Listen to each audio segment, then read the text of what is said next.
Blog Talk Radio. Namaste, everyone. Welcome to Nature of Reality Radio. It is a very special morning edition of Nature of Reality Radio today on March 24th, 2016. This is your host, Andrew Fisher, normally broadcasting Wednesdays from the suburbs of Philadelphia, Pennsylvania, from 6 to 8 p.m. Eastern Standard Time on Wednesdays to expose the true and false nature of reality for what it is and what it isn't. Today is actually, like I said, a special Thursday show from 8 to 10 p.m. approximately, 8 to 10 a.m., approximately. We will be having Dr. Joel Wallach today, who is waking up at 5 in the morning from the Western time zone. Good for him. He told me yesterday that that's normal for him to get up that early. I do admire that. A lot of people can't get up that early unless normally they're forced to go to work, but I believe this is him here in the queue here, 111-111-1111, one of those special numbers there. We will be talking about naturopathic medicine, how to heal yourself through naturopathic medicine. Also, Dr. Wallach has been a veterinarian for 30 years. Never had someone on my show, I think, who's talked about veterinary medicine and how to be a veterinarian, so that might be an interesting new thing to be talking about. Dr. Wallach, he's well known for having appeared on the Alex Jones Show many times. I am actually an avid user of longevity products. Well, not an avid, just use the Healthy Start Pack, the longevity, the Tangy Tangerine, the fish oil supplements, and also the Osteo FX. I believe it has done me exceedingly well. And Dr. Wallach, he looks very good for his age. Remember on the Alex Jones Show, back in the day, they're like, "Wow, you look really good for your age." It's all a sign that that naturopathic medicine can do, and just getting general proper good nutrition, because that's what naturopathy is about to a great extent, getting proper nutrition and not getting any nutrient deficiencies, which in a sense is the cause of all illnesses to some degree or another.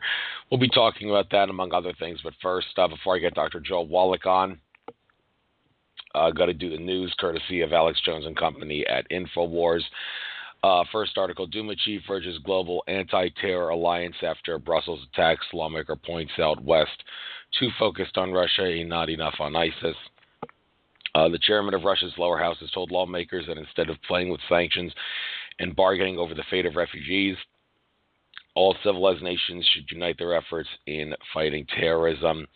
Yes, the Brussels attacks, can't help but notice that they occurred on 3/22, a number very significant in skull and bones lore for those people that look into that. I mean, the whole thing about the Brussels attacks, apparently done by real terrorists, ISIS terrorists and all, but the problem is that they were led into the country without any sort of a vetting process. That's what the powers that be seem to be doing now, letting illegal immigrants into nations without vetting them, and then all hell breaks loose after those illegal immigrants get into the nations, divide and conquer the people, and all the rest of it. And now the chairman of Russia's lower house, now this guy, I'm sure, like a lot of politicians, he's just going along to get along and making it seem like it was a real terror attack, when, as people like Alex Jones have already talked about, evidence points to it being a false flag. But let me we'll get back to that maybe a little bit in another news article. I'll get Dr. Wallach on no later than 10 after the hour, 8:10 a.m. Eastern, I promise. But next article, dozens killed in U.S. airstrike on Yemen Al-Qaeda camp.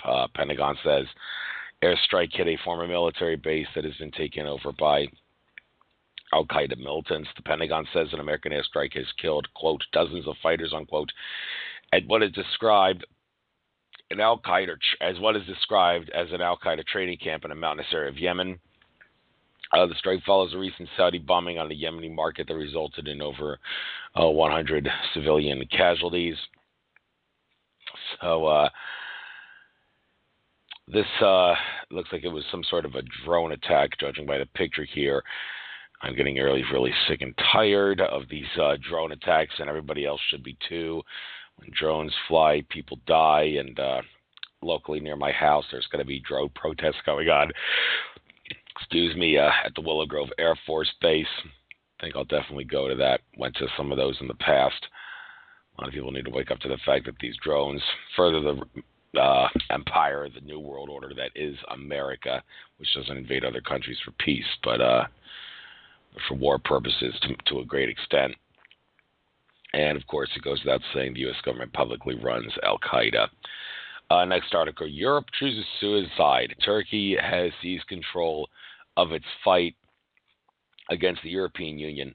The European Council of the 17th and 18th March 2016 adopted a plan which aimed to solve the problems posed by the massive influx of migrants from Turkey. 28 heads of state and government submitted to the demands of Ankara. And, I guess the people of Turkey are starting to wake up to the fact that this whole migrant crisis thing is not for the better and is causing more problems than they could have imagined. So, the head of Turkey, Erdogan, he's a tyrant in many regards, but if the people of Turkey are waking up, good for them. Next article, I'm the immigrant effing your daughter. That's a quote here. I'm the immigrant effing your daughter. State-backed Swedish Institute hands control of Twitter account to Lebanese migrant. The state-backed Swedish Institute handed control of its official Twitter account over to a Lebanese migrant, who then proceeded to tweet, I'm the immigrant effing your daughter while you're trying to sleep, ignoring her moans, calling me daddy. Yeah, this whole migrant crisis in Europe, to a great extent, there's been an increase in rapes by these Muslim migrants. It's very sad. Rape is like the worst crime ever, even worse than murder as far as some people are concerned. Because murder, it's like one and done, but rape, you got to live with it for the rest of your life. And a lot of that is happening with this. And why would you hand control over to this Lebanese migrant who's probably an illegal immigrant by all regards? And Sweden, I think I heard Sweden is recently one of those countries that's really, really struggled from the migrant influx. All right, but moving on, go to 3 more articles here. NYPD Intelligence Commissioner says encryption enabling terror attacks. Feds rush to blame encryption despite reports Belgian intelligence had prior knowledge of airport attack. Yes, here's a little riddle for you. Why isn't the NSA or GCHQ showing with their global surveillance system what exactly happened with the terror attacks? Well, maybe it's because if they show what actually happened, it would show that it was a false flag. Well, that's just a theory, but it's a very plausible theory. And this NYPD Police Department intelligence official, probably just another anti-constitutionalist thug who thinks that it's okay to use a phony false flag attack to justify tyranny and taking away people's rights, privacy rights, and all the rest of it. And, of course, it goes without saying that surveillance by government and law enforcement, not about keeping us safe, but about tyranny and blackmail. Next article, dozens of college students in fear after Trump 2016 chalked across campus. My reaction to the chalking was one of fear, said one frightened student. Several students at Emory University in Atlanta requested a meeting with the school's president afterwards. Trump 16 were scrawled across campus. So are these students, apparently they're not Trump supporters. They've been people who have been suckered and brainwashed by the media into thinking that Trump is a horrible, despicable, racist bigot and all other terrible things that people are saying about Donald Trump because, well, as people like Alex Jones have talked about, the establishment is starting to get scared of Trump because he's not really part of the establishment. Maybe he was to some extent back in the day, but now he's waking up, and even though he's exceedingly wealthy, he sounds like he's willing to fight for the little guy to a great extent. So would he make a great president? Well, I'm sure he would if he understands that the president is supposed to act within the confines of the laws prescribed by Congress and answer to Congress and just act as a quarterback to Congress in a sense, and the commander-in-chief as well. A lot of presidents don't seem to understand that. All right, that's actually the last article. So I have, I believe this is Dr. Wallach on the line here. 111-111-1111. Is this Dr. Joel Wallach? I am here. I'm glad to have you on the air.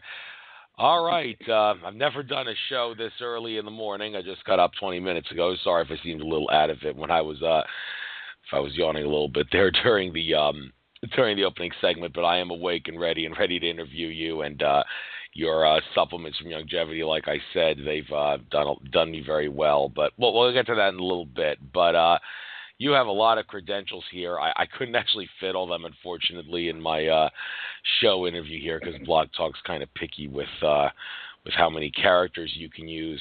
So I guess it's only fair for me to start off by giving you the chance to give your credentials, where you've worked, what you do, what you've researched, and like what kind of degrees you got and all the rest of it. So you got the floor. Tell us who you are and how your career got into doing what you're doing. Okay, well, thank you so much, Andrew. Appreciate the opportunity. Excuse me. I think what makes me different is that I do have a degree in agriculture, and I do have a degree in veterinary medicine. I'm a comparative pathologist where I do autopsies on animals and people. In fact, the big project that I did in the United States was for the National Institutes of Health, starting in 1967, went on to 1972. And I did some 20,000 autopsies in that period. There was 17,000 some change of over 454 species of animals in zoos in the big cities of North America, and also 3,000 humans looking to see if pollution had anything to do with the causes of natural death. And to make a long story short, it's in a 1,200-page book, which is in the Smithsonian Institute as a national treasure. Very proud of that. The bottom line of the study, Andrew, was that every animal and every human being who dies of what we would call natural causes, not trauma, not infections, they die not of a genetic problem. They die not of an autoimmune problem. They die not of pollution, which is what they were looking for, but they died of just nutritional deficiencies. And that was kind of a shakeup for everybody because they thought, well, we're in America, we're eating well, we don't have nutritional deficiencies. Well, that's our biggest problem right now. But at any rate, went on to become a naturopathic physician. In 1978, went to school in Portland, Oregon, to the National College of Naturopathic Medicine. It's a 4-year medical school, kind of like the Harvard of the naturopathic schools. I think there's like 5 of them in the United States now. But I graduated and was very proud of that. I went to naturopathic school after this standard education of agriculture, veterinary medicine, and pathology because in 1977 I was working at Emory University and the Yerkes Primate Center in Atlanta, Georgia, as a pathologist. And I ran into the first case, and I'm sure it happened before, but nobody recognized it, but I had so many autopsies that recognized it, that I ran into the first case of a non-human that had cystic fibrosis, a disease even yet today in the medical community falsely believed to be a genetically transmitted disease. It's a simple nutritional deficiency and totally preventable. And even if the kid's 25 years old, I can reverse cystic fibrosis. So it's a very interesting disease. Did the work, got it published. In fact, just before it got published, I took it to Emory University and said, hey, we got something really good here. Here's what it looks like. And they said, well, we got to fire you. You can't say genetic disease is not genetic. Well, let me be tested as you would a PhD who's got to defend their thesis after they've done years of research. Get together a committee of geneticists, get people who are experts in cystic fibrosis and pediatricians, let them challenge me. If I can satisfy their challenges with my data, then we'll move forward and get grants and we will save kids. If I can't satisfy their challenges, well, then go ahead and fire me. Well, they fired me anyway, and so that's when I went back to school and became a physician. And I've been practicing as a primary care physician, since 1978. And I have one of the largest practices, I'm sure, in the world. My office, my personal one-doctor office is 65,000 square feet. It's almost as big as many hospitals. And I see 10,000 new patients a month. They come to me from all over the world because what I've done is taken technology that we use in veterinary medicine to prevent and reverse diseases. In veterinary medicine, we don't have health insurance like we do humans. And in humans, there's no law requiring doctors to cure you when there's a cure available. In veterinary medicine, if you don't cure the animal, the farmer doesn't invite you back because he doesn't want to keep paying you every month or every week for treating a disease that's totally reversible. And so, for instance, we have programs for over 900 different diseases in the longevity programs. And we have a basic program, which you're taking, which is the Healthy Start Pack. Every vertebrate, whether you're a crocodile or a hummingbird or a deer, an elephant or a flamingo or a turtle or a fish or a human or a whale, requires all 90 essential nutrients. So 16 minerals, 16 vitamins, 12 amino acids, 3 fatty acids. And if any of these are below the minimum level which you require, you'll get diseases.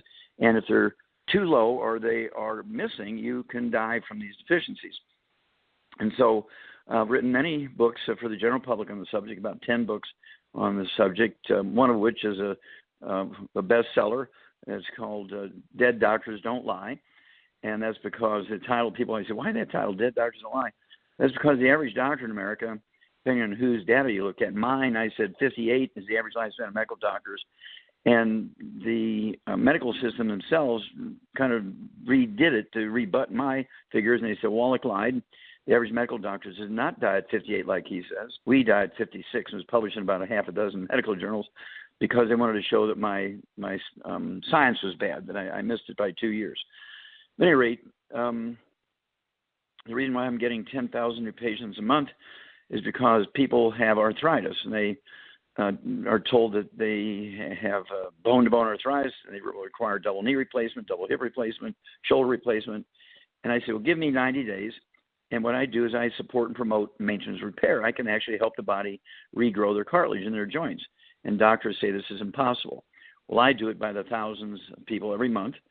And people say, well, I've got this genetic disease called diabetes. Well, when I was doing all those autopsies, Andrew, I was finding type 2 diabetes in crocodiles and whales and dolphins. Now, how do you find a human genetic disease in crocodiles, for goodness, and whales and dolphins? Because it's a simple nutritional deficiency disease. I can make anybody's church family type 2 diabetes free in 2 months or less. I can make anybody's town, their county, their state. I can make America a type 2 diabetes free country in 2 months or less if everybody would do the same thing. But the first thing for somebody who's had diabetes for 20 years, when I tell them that, they say, well, I better ask my doctor. Well, insanity, according to Albert Einstein, is doing the same thing over and over and expecting a different result. And why would you let them cut your legs off? You go blind, you get cardiovascular complications because you've been trying to manage and control your blood sugar for 20 years, when it can all be over and ended and you'd be back to a normal life in 30 days.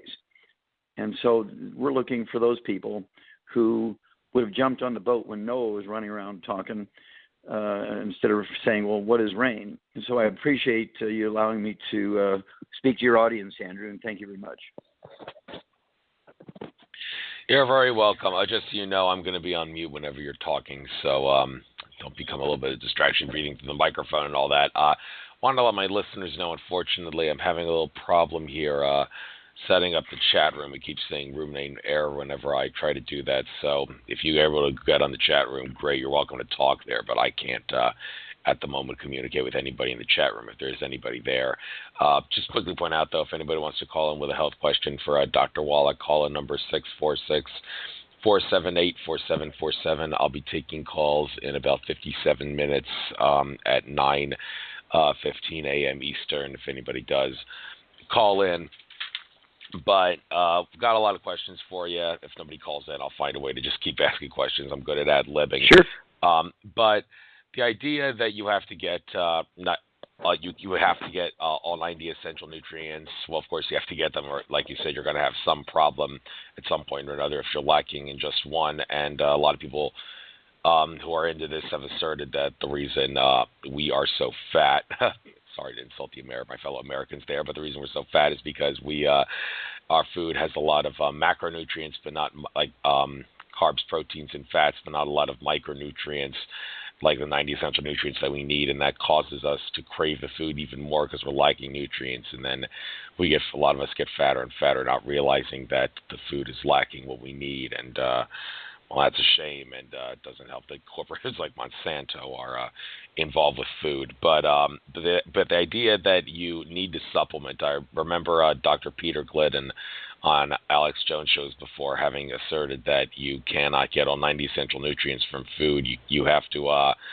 supplement. I'm sure that there's people who would disagree with that and say that if you're really careful and really picky with what kind of food you're eating and really looking at the nutrition labels carefully. You can, well, no, actually, I don't know if you can't do that because, like, the nutrition labels obviously don't contain all 90 essential nutrients. But many would assert that it is a myth that you can't get all 90 essential nutrients from food. But if Dr. Peter Glidden is right, could you explain the science behind why you can't get them all from food and why you would need to supplement? Okay, well, first, I will do that, Andrew, but I will tell you, you look at Steve Jobs, a billionaire, dies at 56. You look at Iwata, the CEO of Nintendo, dies at 55. I wonder what their parents thought when they buried these guys. And then there was Vice President Joe Biden's son, Bo, who dies at 47. And then there's past President Jimmy Carter's grandson, Matthew, who died at 28. Okay, well, if power in politics and money could afford you to buy meals at $1,000 a meal, buying the very best food from all over the world brought in, why are people dying of these problems, which are all nutritional deficiencies? That's because you cannot get everything you need from your food. And the reason is very simple. It goes back to 3 o'clock in the afternoon, Monday, September 4th, 1882, on Pearl Street in New York City, on the bluff overlooking the construction of the Brooklyn Bridge. Andrew, at 3 o'clock in the afternoon, Monday, September 4th, 1882, on Pearl Street in New York City, on the bluff overlooking the construction of Brooklyn Bridge, Thomas Edison pulled the switch on the first commercial electric generating plant. And in 10 years, every city and every town in the industrialized world converted from wood as a universal fuel to electricity. And that was the downfall of human health. And here's why. Going back 5,000, 6,000, 7,000 years ago to the days of the Pharaoh, the universal fuel in the world was wood. And everybody learned that as they grew pumpkins and potatoes and onions and things, that they could get a bigger yield if they put the wood ashes from their wood stoves into the garden. The wood ashes acted like a fertilizer. It turns out that wood ashes are not ashes. They're 95 to 98% by weight minerals. And these minerals, of course, do not occur in a uniform blanket around the crust of the earth. So some places on earth, they get 60, 70 minerals in their soil. Some places on earth, they only get 3. Well, plants only need 3. We need 60. And so you can have a very happy plant that looks good, nice-looking tomato, nice-looking potato, and suddenly you're eating well, you're getting lots of food, lots of calories, but you're not getting more than 3 minerals. And so this is a problem. And the food you eat can look great. You go to the market and you squeeze them and you smell them and, oh, man, these are the best of the best of the best. They're organic, no chemicals on them. That point is good. But then they only have 3 minerals. And so this is our problem. We've been led down the primrose path. And, Andrew, there's thousands of failed medical theories every century going back 5,000 years ago. In the 20th century and 21st century are no different. Let's just take obesity, which you pointed out. America is the number 1 obese nation in the world. Right now, something like 40% of our kids under the age of 12 are obese. And the theory has been for 125 years that obesity is caused by eating too much and not exercising enough. And what we got for following that theory was all kinds of companies that come up with free mixed diets and foods and so forth. And yet we're the fattest nation on earth, as you pointed out. And that's because the problem goes down, the root of it is actually a nutritional deficiency of specific class of nutrients, if you will.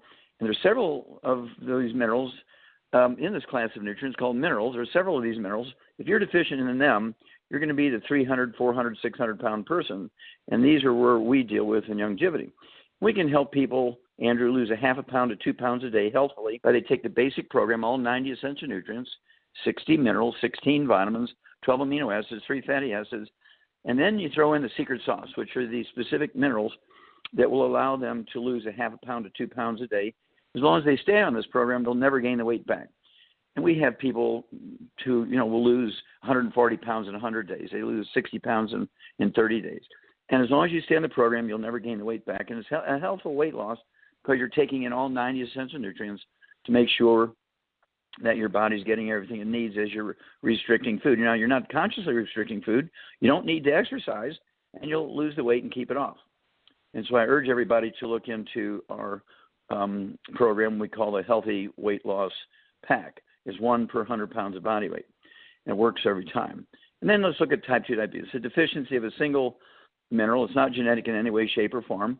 You take what we call the healthy blood sugar pack, and you check your fasting blood sugar every morning as you're supposed to do, and just follow the doctor's instructions. As your blood sugar drops, you take less medication, whether it's injectable insulin or if it's a pill. If you have type 2 diabetes, which makes up 98% of the diabetic population, it's not unusual to be able to wean off your medicine completely. You want to keep checking your blood sugar once a week just to kind of make sure you're staying on the rails. And at that point, you're an ex-diabetic.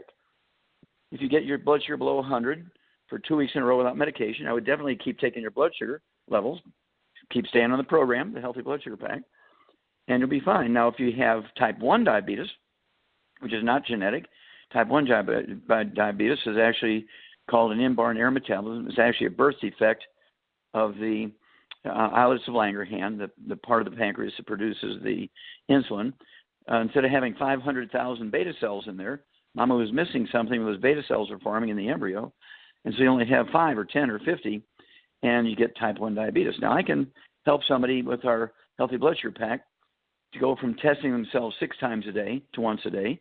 I can reduce the amount of medication. I can reduce the amount of insulin they require every day, maybe by 50, 60, 70, 80, 90%, which is an increase in the quality of their life. It will add many healthful years to their life.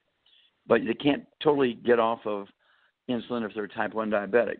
There's ways we can do that in the future with stem cells and grow, or even pancreatic transplants, which they've tried. Not been very successful. But there's other ways to do it. But why not add 25 to 50 healthier years to your life by doing the supplement program? And that's, I think, safer at this point, at least, from doing pancreatic transplants. Let's look at Alzheimer's disease. Alzheimer's disease is a big, big thing. It's one of the most expensive things in America. It's bankrupting families. And Alzheimer's disease is not a genetic disease. It certainly is not caused by contact with aluminum. And so what is Alzheimer's disease? Alzheimer's disease, Andrew, is a physician-caused disease. It didn't exist 45, 47 years ago, even by another name. Today, it's the number 4 killer of adults over the age of 65 in America. It's actually caused, it was driven by medical doctors, particularly in the American Heart Association in 1952, that actually got a grant from Procter & Gamble to demonize cholesterol and saturated fat so Procter & Gamble could sell a product. And this product goes back to 1901 when the German Navy went to Wilhelm Norman, a chemist in Berlin, Germany, and said, look, we need a smokeless, synthetic lubricant for diesel engines for German submarines. And 4 years later, 1904, he was able to do that. At the end of the First World War, he didn't need it anymore, so he sold his patent to a British firm that made soap. And they couldn't sell the soap because everybody's making their own soap at that time. During the Second World War, this patent was sold for this soap now product made from this diesel engine lubricant to an American firm called Procter & Gamble. And they were having a struggle selling it because everybody, I can remember in the 1940s, Andrew making soap with my grandma and my mom. I remember that. And so they couldn't sell this product. And so there was a guy by the name of Ansel Keys, who's a professor of medicine at the medical school of the University of Minnesota in Minneapolis. He was on the board of Procter & Gamble. He was also on the board of, the American Heart Association. And he brokered the deal by which the Procter & Gamble gave the American Heart Association $1.7 million to demonize cholesterol and saturated fat so they could sell a product called Crisco, which was this synthetic diesel engine lubricant for German submarines. And they were still having a little bit of a struggle. They're selling it, but it wasn't magic. It wasn't like it was going crazy and being a replacement for lard and butter and cream and eggs all over the world. And so they began to demonize cholesterol. And then they came up with the Mediterranean diet as the sexy part of the sales program and began to sell oils instead of lard and butter and cream. And this has been the downfall of the American cardiovascular system. The whole demonization of cholesterol has been a terrible hoax. And this is what's causing us to be the country in which the number 2 killer in America is cardiovascular disease, because of Procter & Gamble and Crisco. Now, I can tell you that the other part of going to Crisco and demonizing cholesterol was we caused low T, low testosterone, erectile dysfunction, ED, menopause in women at age 30, and adrenal exhaustion, because testosterone, estrogen, progesterone, and adrenal hormones, Andrew, are all what we call steroid hormones, and they're 95% by weight cholesterol. So you go on a cholesterol-restricted diet, and you're eating egg beaters and egg white omelets to be good, and you're taking a statin drug to lower your cholesterol, ED, low T, menopause at age 30, adrenal exhaustion, and you also have Alzheimer's disease, because 75% of your brain weight is myelin, it's the white matter of the brain, and it makes up 75% of your brain weight, and it's almost 100% cholesterol. And so when you go on, and when you're consciously excluding cholesterol out of your life and you're consciously taking a statin drug, Lipitor, Zocor, Mevacor, Levostatin, all these kind of drugs that lower cholesterol, you're going to give yourself Alzheimer's disease, and this has been the problem. And so I have to waggle my fingers at the medical trade, and right now we're putting together a system by which individuals and families will give them enough information that they'll be able to successfully sue the appropriate people and get millions of dollars, because everybody in their family's got Alzheimer's disease because they've been using statin drugs to lower their cholesterol and to avoid cardiovascular disease, none of which is caused by cholesterol. Congestive heart failure is caused by deficiency of a single vitamin. We've known it for 300 years. It was discovered by a Japanese naval surgeon. We've known that cardiomyopathy heart disease, the sudden heart death you see in adults and people who do hard physical work, sudden heart disease in athletes, even 6-year-olds, is caused by deficiency of a single mineral. Now, personally, Andrew, I've done 1,700 autopsies on kids under the age of 10, 1,700 in Qishan Province, China, that have died of this disease, published in America, in American peer-reviewed, refereed scientific journals, and in Chinese, in Mandarin, and Cantonese. And so it's well documented that I did it, okay? And I just can't imagine why the specialists in heart disease, the cardiovascular doctors, are not using my information to save kids and young adults who die of this disease. And it's just a tragedy that athletes in America are dying of this cardiomyopathy heart disease.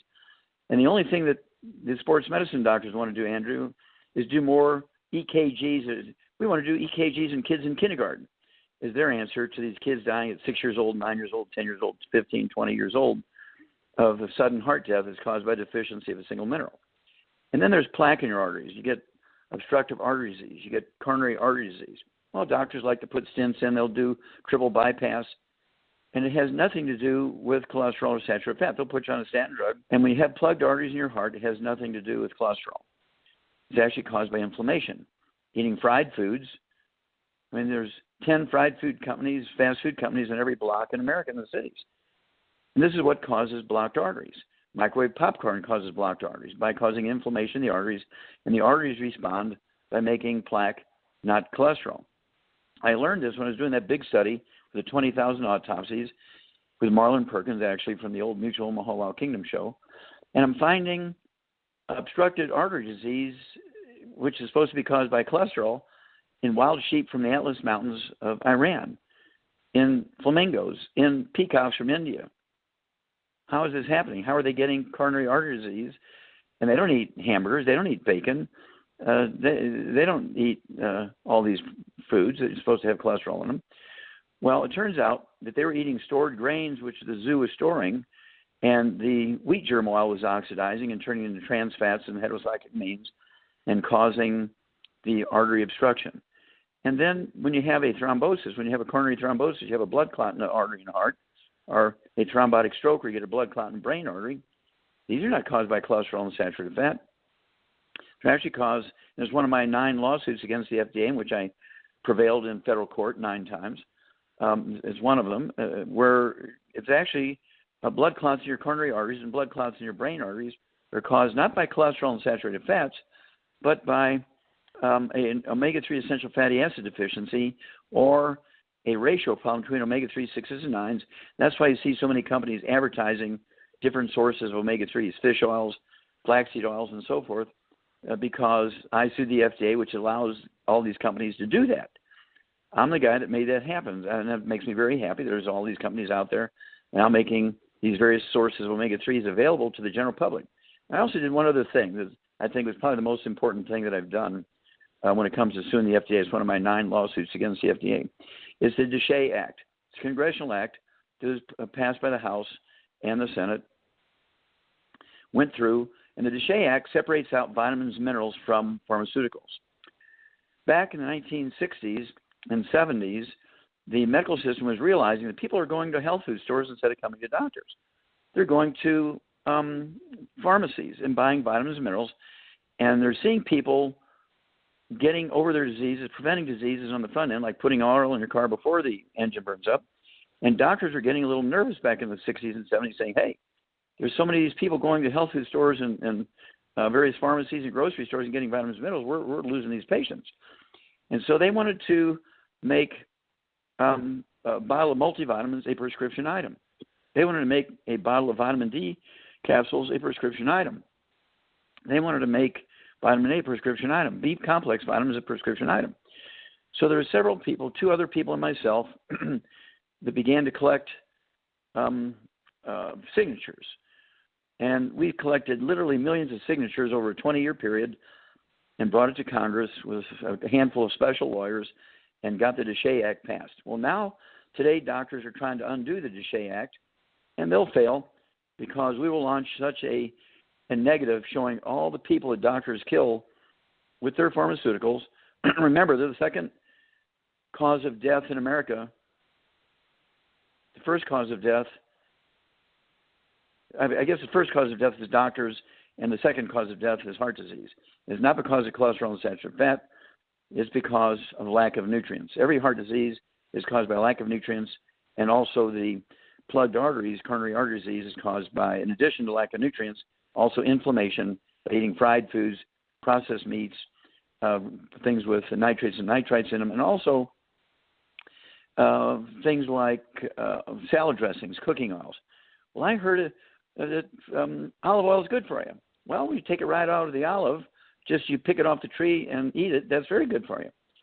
But when it's pressed in Italy, pressed in New York, pressed in Texas, and then it takes weeks of storage in a hot barn or a hot storeroom or storage place in a Texas field, and then it gets put into a bottle, which is clear, not even protected by a dark-colored bottle, glass, and set on a table in a restaurant near the front window where the light beats on it all day at room temperature.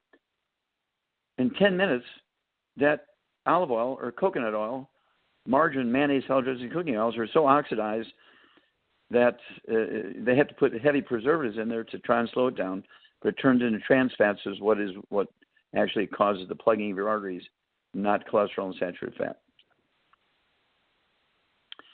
And so this is the education we do. In the book, of course, Dead Doctors Line, the original audio cassette tape, before social media, Andrew, I sold 150 million copies of that audio cassette tape, and we sold 350 million of the CD since then, and it's in 9 languages, including Punjabi and Indian and Spanish and Japanese and Korean and several dialects of Chinese. It's in Spanish. It's in Portuguese.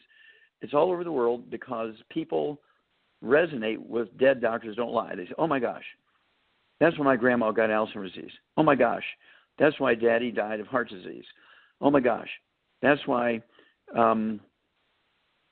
my baby was born with Down syndrome.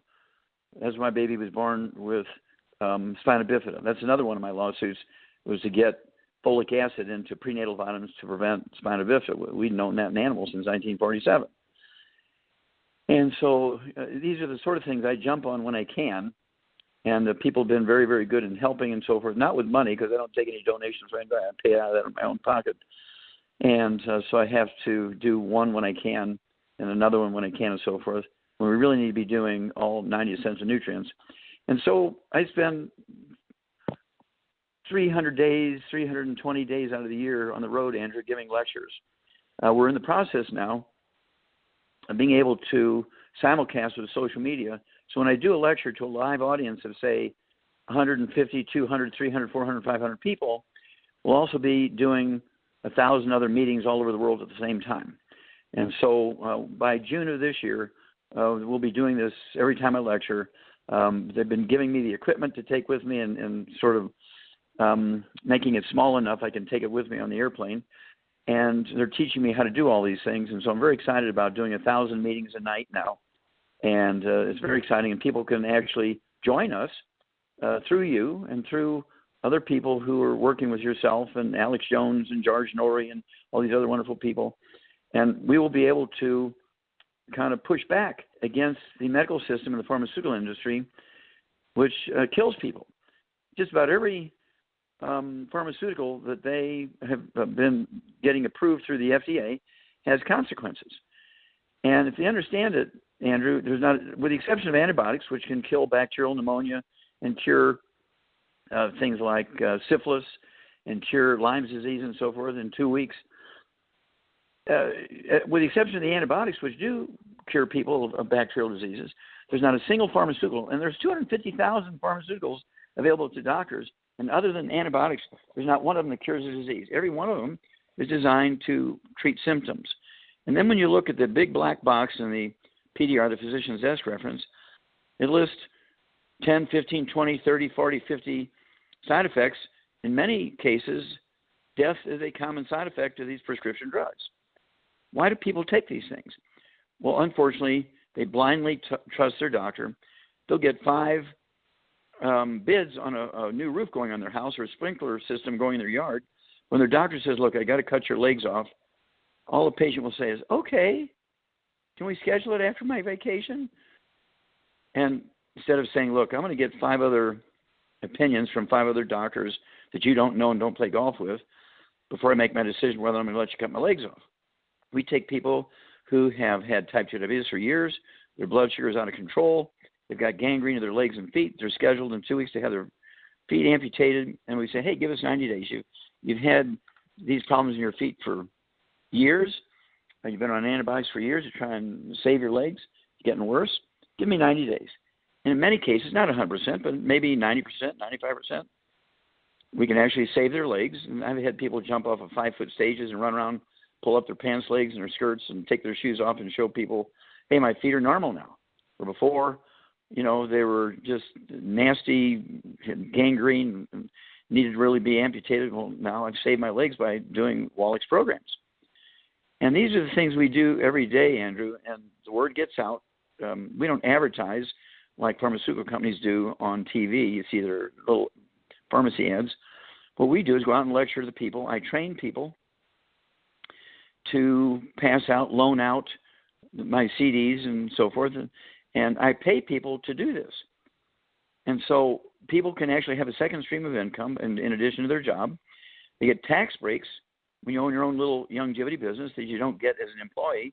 You get back most of your withholdings, which can amount to $3,000, $4,000, $5,000 a year if you're actively working your longevity business.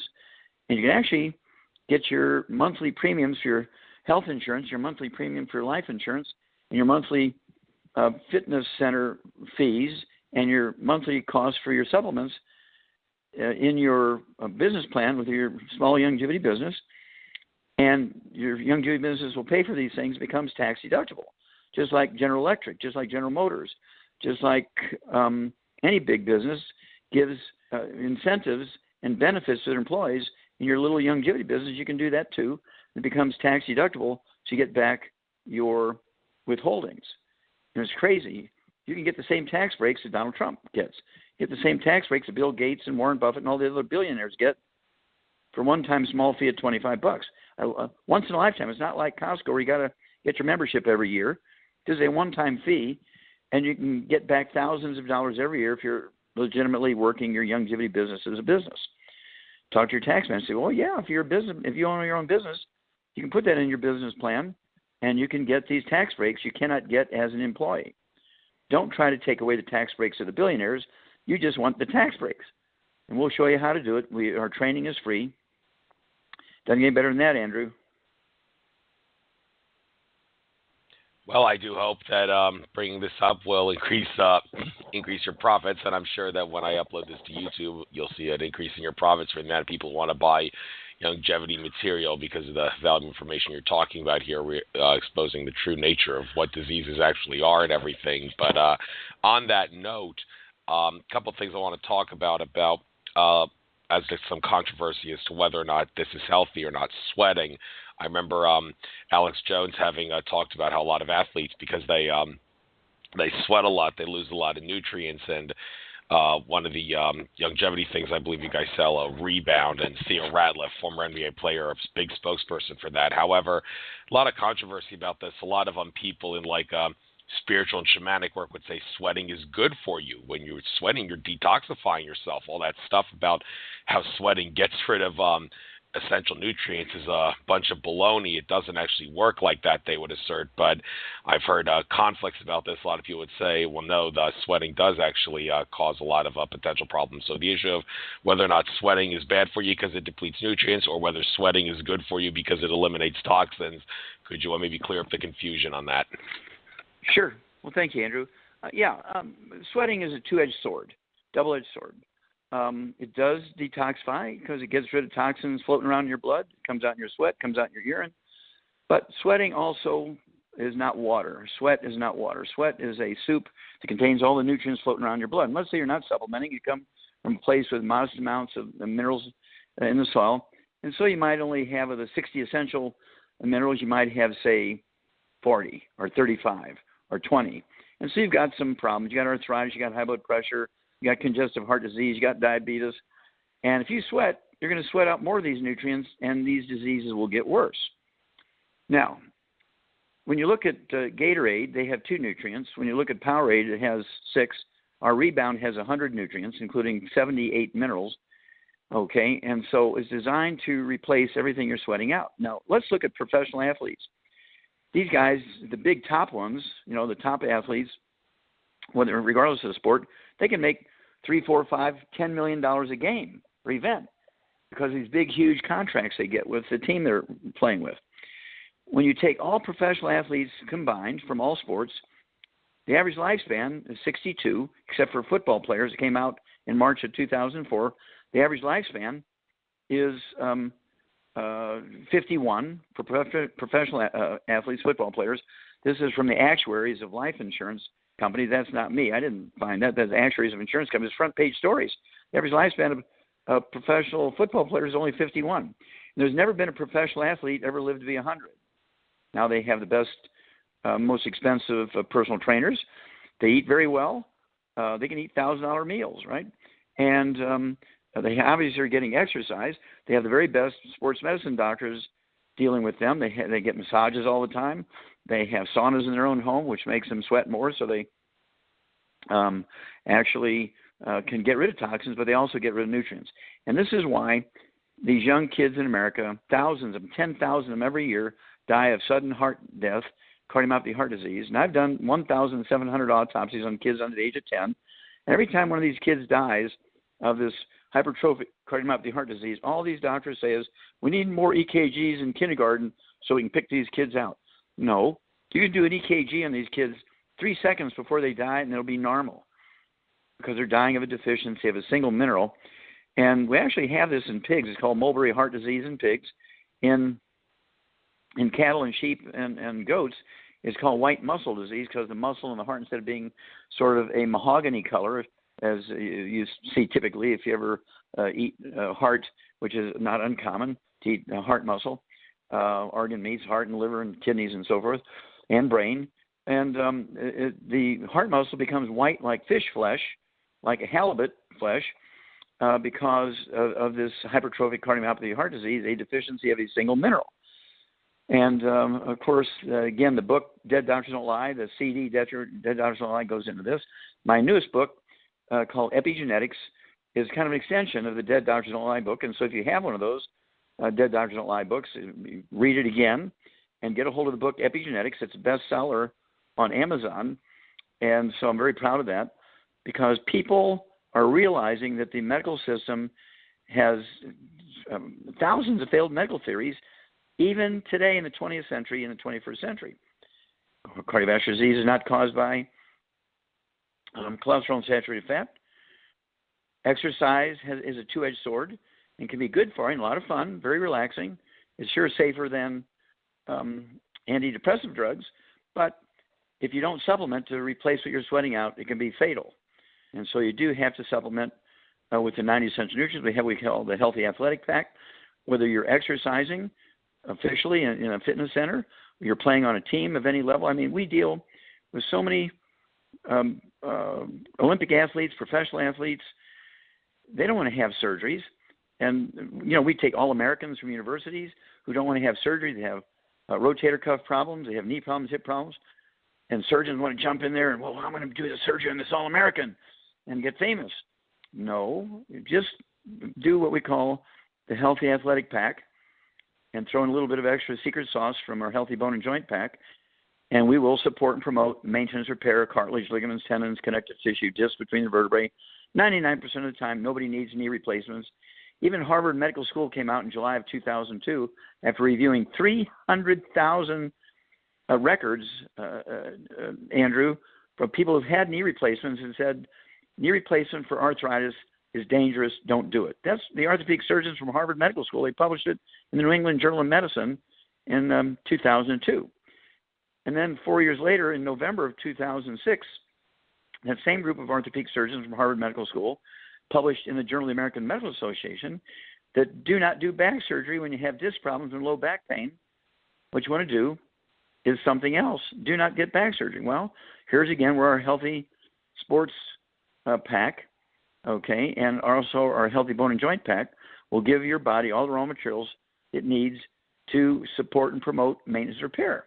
Your body wants to heal itself, but it requires these 90 essential nutrients for your genes, your DNA, and your RNA and your telomeres, little end caps in your chromosomes, to maximize their genetic potential for maintenance and repair. And this is the science of epigenetics. Epigenetics is rapidly replacing the science of genetics. Genetics is another one of those failed medical theories. They've gone a bridge too far there. Genetics do determine your eye color, your skin color, your hair color, whether you're a boy or girl. Genetics drives your liver cells to make new liver cells when it's repairing itself. But there's not a single genetically transmitted disease. There's not a single genetically transmitted birth defect. All birth defects are caused by nutritional deficiencies of the embryo. We've eliminated every birth defect you can think of in the animal industry just by supplementing the females with these nutrients prior to conception. Why not do this for humans? That's been my song ever since I went back to school and became a naturopathic physician at the National College of Naturopathic Medicine. I actually taught nutrition and biochemistry there for years, as well as being a student. And because of the big project I did with the National Institutes of Health. And I can tell you that naturopathic doctors are really, really the ones you should go to first. I mean, obviously, if you've been run over by a truck, you're bleeding internally, and you've got a broken back, you need to go to the emergency room. And medical doctors who are specialists in emergency room services, if they're sober, are very, very good. They'll save your life. But when it comes to degenerative disease like arthritis, lupus, Alzheimer's disease, heart disease, kidney failure, that's another one. We can get people off of dialysis very quickly because when you have kidney failure, Andrew, there's nothing wrong with your kidneys. When you have kidney failure, you have blocked arteries, and the dirty blood is not getting into the filtering units. And so we're able to support healthy blood flow through obstructed arteries, get the blood flowing again. The kidneys begin to work right away. Even if they haven't urinated in 10 years, we're able to get them urinating again and get them off of dialysis. So dialysis doctors don't like me very much because wherever I go lecture, they lose most of their patients because we show them how to get off of dialysis and get their kidney functioning again. Very simple, very economical, painless, and it saves a third of their time during their day because they're not messing with all this dialysis, either peritoneal dialysis at home or typical IV dialysis at these centers. And this is what we want people to do. We want people to begin to be their own doctors, get opinions from other doctors. If they need a high-resolution ultrasound to find out what's going on inside, they need to do that. But don't get CAT scans. Don't get mammograms. These things, one mammogram gives you the radiation of 500 chest x-rays. You don't want to get a mammogram, ladies. You can do self-breast examination. It's much safer and much more accurate than a mammogram. 61% of positive mammogram for cancer, or 61% are false positives. But doctors will take your breasts off, give you chemotherapy, radiation, and, of course, kill you at the treatment when you really didn't even have cancer at all.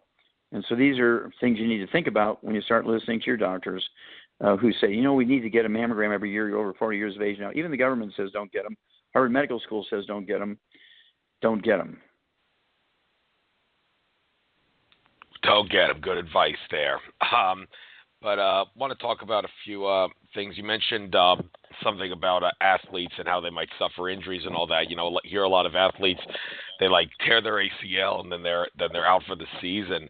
But if they were to not get surgery and instead take a longevity product to heal themselves better with nutrients and all, do you think it's fair to say that a lot of these athletes who get out for the season injuries would actually be able to come back at some point during the season if they were to actually supplement with these things instead of get surgery?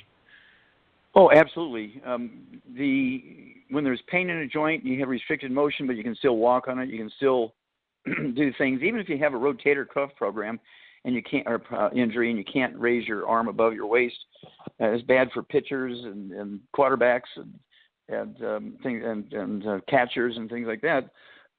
Guess what? You get on this program, and sometimes in just weeks they're back 100%.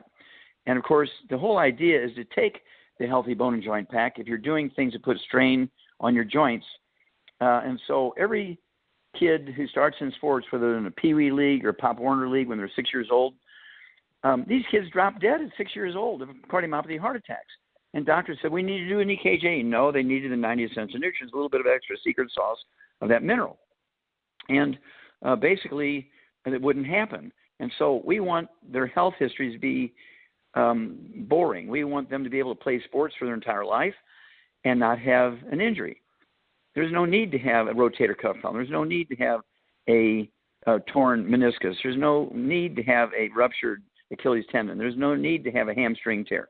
None of that is necessary. It's all avoidable if they were to take the 90 essential nutrients, appropriate amounts for their body weight, and avoid some bad things such as fried foods and processed meats and oils and salad dressings and cooking oils. Avoid those things and stop all the inflammation. They wouldn't get these injuries. Now, I only weighed 110 pounds. I played middle linebacker in high school football against guys who were 200-pound running backs. I was half their weight. And I hurt them when I hit them. They didn't, and they'd walk off with their dislocated shoulders and their torn ligaments in their hips and knees and so forth. They hated to see me coming. I wrestled in junior high, high school, and the University of Missouri, and lettered in all these sports. And I never got hurt because I've been taking the 90 essential nutrients, Andrew, twice a day for 70 years. And most people think I'm 50 years old, and I'm 76, and nobody's going to steal an airplane with me on it. With box cutters, you got to be kidding me, okay? And so it's one of these things where I have a very boring health history. I've not been sick. I haven't even had a cold in 70 years. I have not had an injury in 70 years. I shouldn't say that I did, in a car wreck once, I did have a little bit of injury, but it was gone in a couple of weeks. I've never been on a prescription drug. I've never had any surgery. I have not seen a doctor with me being a patient, done an autopsy on a few of them, but I've never been a patient for a doctor. Even when I get my insurance physicals, I make them send out a PA, physician's assistant, or nurse practitioner to do my EKG and take the blood samples rather than me going into a doctor's office, so I can say honestly that I've never been to a doctor in 70 years. That's one of the reasons I'm still alive, I'm sure. I've had doctors call me up on the radio. They thought they were on the telephone, Andrew. This was in Missoula, Montana a couple of years ago.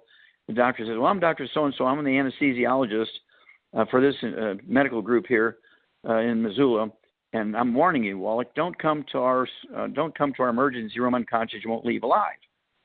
He said this on the air in front of millions of people, okay?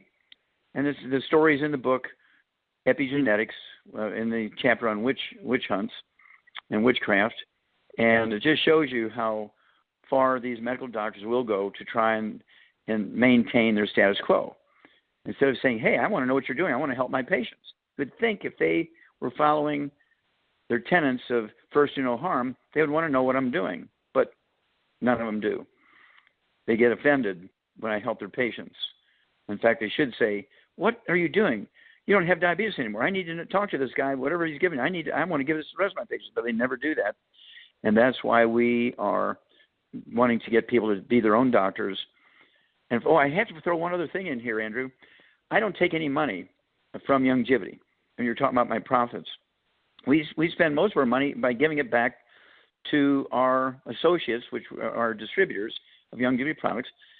I do not take a single penny from the company. I don't get any bonuses at the end of the year. They do not give me anything. I buy my own supplements from my own company. We're publicly traded. And so you can go on the stock market and see, you can buy our stock. We're publicly traded.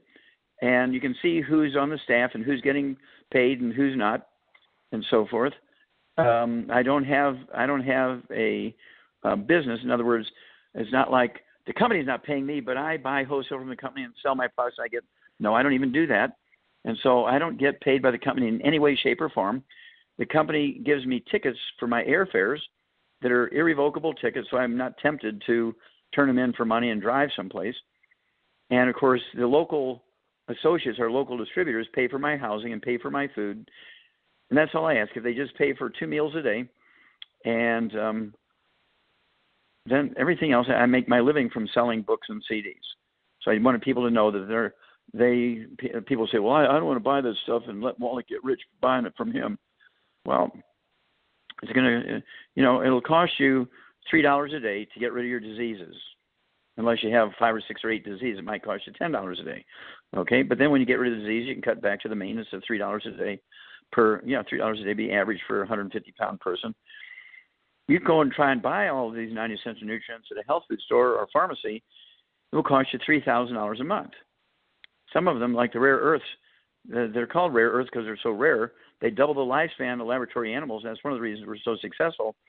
We have all 6 of the rare earths in our program, and I can say we give those to people for free instead of $3,000 a month, and they just have to pay the $3 a day for the other 84 nutrients. Thank you for clarifying that, so people can't say Dr. Wallach's doing it for the money, because that's not true at all. That is not true. Okay. I'd like to kill 2 birds with 1 stone here. Issues of eating meat and fish oil. First of all, I have heard from especially a lot of people that I listen to in the spiritual communities talking about how humans are actually not supposed to be omnivores. We're supposed to be herbivores, and we've been conditioned to eat meat when we're not supposed to. We're the only primate of sorts that eats meat. And it's an interesting fact, if you watch a lion hunt its prey and eat its prey, the lion doesn't actually eat the muscle tissue. It eats everything in its prey that it kills, and it goes through a lot of trouble to tear the animal apart because it's actually trying to eat everything in the animal that's edible except the muscle tissue. And the reason for that, allegedly, is because muscle tissue is actually toxic. So it makes you wonder, why do we eat it? Now, this also brings up the issue of if that's true, then is it really okay to take fish oil because it comes from an animal? And I have heard rumors that fish oil can cause skin cancer. So the issue of whether or not we're supposed to be herbivores because muscle tissue is toxic, and whether or not fish oil does or does not cause skin cancer, could you clear up the confusion on those 2 issues? Sure. Yeah, thank you, Andrew. Well, people are omnivores. We're kind of like bears. Humans survive all over the world. They survive great catastrophic events because we can flourish by eating anything. Okay, we can eat meat, we can eat grain, we can eat root products like potatoes and so forth. But again, we need the 90 essential nutrients, okay? Meat is not toxic unless you're frying it. It will increase your risk of breast cancer, ladies, if you cook it well done where you burn the fat and turn it into trans fats. Great study done by the University of South Carolina. Came out in 1998. They did a big study. It was part of the Harvard Nurses Health Study.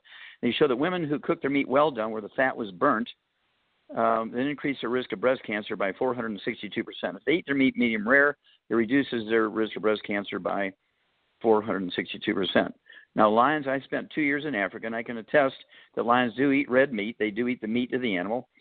They will eat the livers and the heart and the intestines and the kidneys and the brains. They will eat the bones, the tendons and ligaments, and the meat. Meat is not toxic unless you're eating it fried or preserved with nitrates and nitrites. And meat is a good food. It's concentrated protein and minerals. And so for people to say it's toxic, of course, they have an agenda. They have an agenda. They're trying to push their agenda, and they're willing to boycott animal shows like SeaWorld and stuff like that, and cause SeaWorld to go out of business because they've got whales in captivity. Well, that's kind of going too far, I guess. As long as they're being held humanely and they're born in captivity, they don't know what's going on out in the wild. And they'll actually do better right now because the ocean is dying, and so whales are dying because the ocean is dying. So they're better off and they're safer at SeaWorld. So I'll vote for SeaWorld. But the fish oil, or any oils, whether it comes from fish oil or flaxseed oil, in the bulk form, actually is very dangerous because it oxidizes and turns into trans fats. The inflammation causes the arteries to react and cause plugging with scar tissue, not plaque from cholesterol, as I said. And there's a horror story that goes back into the 1800s when they realized that they could prevent and reverse rickets with fish oils because it had vitamin D3 in cod liver oil. They didn't know what it was in cod liver oil, but they knew that when you gave cod liver oil, you could reverse rickets. And there was a physician, there was a medical doctor in a little Swedish village by some of their fjords by the name of Monkeyberg was his name. And he killed every kid in the village by giving them oxidized cod liver oil, bulk oils, and that it caused coronary artery disease in all these kids, and they all died of Monkeyberg sclerosis. It's a horror story. Killed every kid in the village because he was running around giving them all this bulk cod liver oil, which is oxidizing and turning into trans fats. This happens today when parents will give their little kids teaspoons or tablespoons full of bulk oils, whether it's flaxseed oil or fish oil, doesn't matter. It still oxidizes and will cause heart disease in these kids, vascular disease in these kids, and then if they're not supplementing, they could die of cardiomyopathy, heart disease, and the coronary artery disease. Bulk oils are extremely dangerous, so I don't recommend them at all because of you may put them in the refrigerator when you're not using them. You take it out, give the kid a teaspoon of it, and then put it back in the refrigerator. Well, that's good, but how is it handled before you got it? That's the problem. And so bulk oils are bad. What we do is we extract the oils. You have to have oils, and we have 5 different kinds. We have it from the evening primrose oil. So those who are vegetarians and vegans, there's absolutely no animal products in it. It's from evening primrose oil. And then we have it from flaxseed oil, which has a little bit of fish oil added to it, so we can say certain things about it because you can only say certain ththings on fish oil. That's a lawsuit against the FDA, so we stay within that realm. Then we have some that are just 100% fish oils, so you have your choice. But we extract ours under a cold environment in nitrogen, so there's no oxygen contact, the oil anywhere along our process. We flush out our capsules with nitrogen before they're filled, and we fill the bottle with nitrogen before they're sealed in a nitrogen-filled room, and so that we're doing everything we can to keep these oils from oxidizing. And we're protecting the user far more than any other company that sells these products. And so we're very, very proud of that. We didn't want to kill our users by giving them oxidized oils. So we tend to go way overboard in protecting the product before it's consumed by the individual. But this is a required nutrient, omega-3, 6s, and 9s in the proper ratios, and you cannot get it by eating just vegetables and grains. Stored grains will kill you, okay, because the oils in the grains oxidize. Wheat germ oil oxidizes. Oat germ oil oxidizes. Rye germ oil oxidizes, okay? And just think of an apple, Andrew. You cut an apple, you put the cut surface up, and leave it out for a half hour. It turns brown. That's the oil in the apples oxidizing. It only took 10 minutes for that oil to oxidize at room temperature in an apple. People say, well, I didn't know there was oil in apple. Oh, there's a lot of oil in apple. You can grind up a fresh apple, mash it up, put a big handful of it in a big glass half full of water, and come back in an hour, and you'll see about 1/8 of an inch of oil on top of that water. It all came out of that apple. That's what turns brown. It's not the sugar. It's not just oxidation of the fiber in the apple. It's actually the oil in the apple that oxidizes. And so you don't want to be eating apples that have turned brown because you're eating oxidized oils. So vegetarians can get themselves into trouble by not being aware of those things. And when people say these things, they say, look, I want you to find me a 3rd-generation colony of vegans where there's thousands of healthy people and hundreds of healthy kids running around giggling, chasing each other, playing tag. invariably there's some vegan on top of a mountain screaming, "I am the way," because he's got minerals in his soil and he's burning wood because he's, in a third world culture, he's burning wood, putting the wood ashes into his garden and getting some minerals. And so he lived to be 110. That's wonderful. The top 20 longevity cultures around the world, Andrew, they have 40 times 100 as we do. They're all third world cultures. But just by dumb luck, they live in places that have all 60 essential minerals in the soil.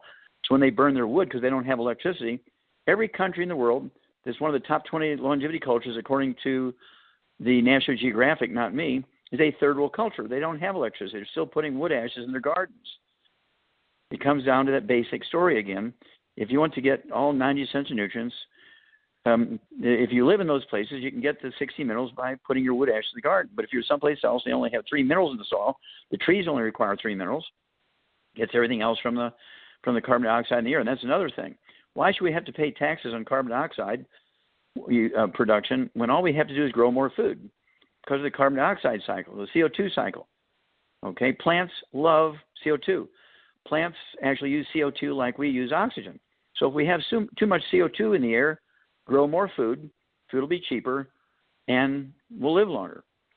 Use the CO2 to grow more food instead of taxing people for producing CO2. It's an insane system we have here. And so by growing, everybody should be growing victory gardens. We should call them longevity gardens. That's what I'm going to start calling them, longevity gardens. Everybody needs to be growing longevity gardens because we do have a fertilizer that contains 78 minerals in it. It's a natural all-plant, I'm going to repeat that, it's a natural all-plant compost that's thousands and thousands and thousands of years old. It's just plant material. It's not fossilized in any way, shape, or form. It's totally organic. It's pollution-free for animals and people. Government agencies, including the USDA and everybody, we have it. We have the papers. You can see the papers. It's totally pollution-free and organic for humans and animals. You put our what we call bloomin' minerals. It's this fertilizer with 78 minerals in it into your garden, and you'll grow 12-pound sweet potatoes. Instead of having 50 pounds of grapes per grapevine, you get, get 250 pounds of grapes per year. It's like crazy, okay? And so we want people to start growing their own longevity gardens, even if they live on the 40th floor of an apartment building and they don't have any ground.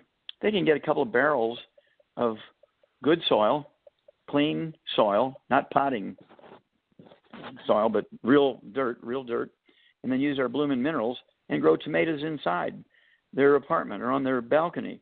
They can grow bell peppers. They can grow their sweet potatoes, grow 12-pound sweet potatoes instead of quarter-pound sweet potatoes, and show their kids how to have longevity gardens. And start doing this, we'll be a lot better off than charging people taxes for breathing.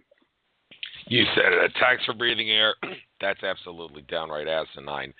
But another thing I want to talk about here, this is if this is not in your area of research, just tell me no comment. I'm not an expert. I don't want to talk about that. But a radical way of attaining nutrients. Well, first of all, there's this. Let me point out there are some people. One of the most prominent individual that does this, guy named Hurrivatan Monik, often abbreviated HRM. He is an avid sun gazer. He says that the human body, the powers that be, don't want us to know that the body has a secret mechanism of sorts by which you can convert sunlight into nutrients, not just vitamin D, but other nutrients. And you can, if you stare at the sun, the system tells you you'll go blind, but that's actually a big lie that's imposed on us. In reality, looking at the sun gazing, it allows for the body to convert the light into essential nutrients.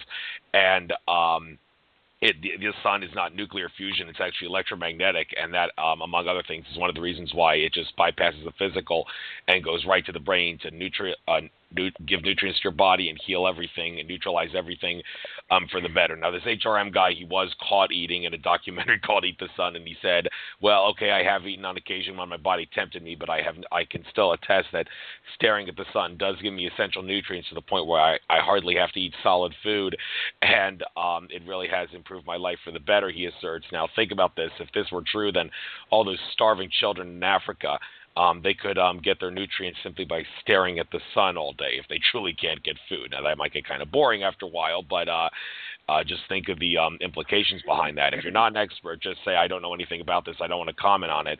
But I can attest, I'm a sun gazer, and I don't think it's harmed me in any way in terms of vision or anything like that. I think it's done me well. Do you think this is a crazy idea? Do you not want to comment? Or what do you have to say about looking at the sun to get nutrients? Well, unfortunately, this theory is not true. It would be great if it were true, but it's not true. Certainly, sunlight can stimulate the fat underneath your skin and cholesterol on your skin. It's got to be the cholesterol part of the fat.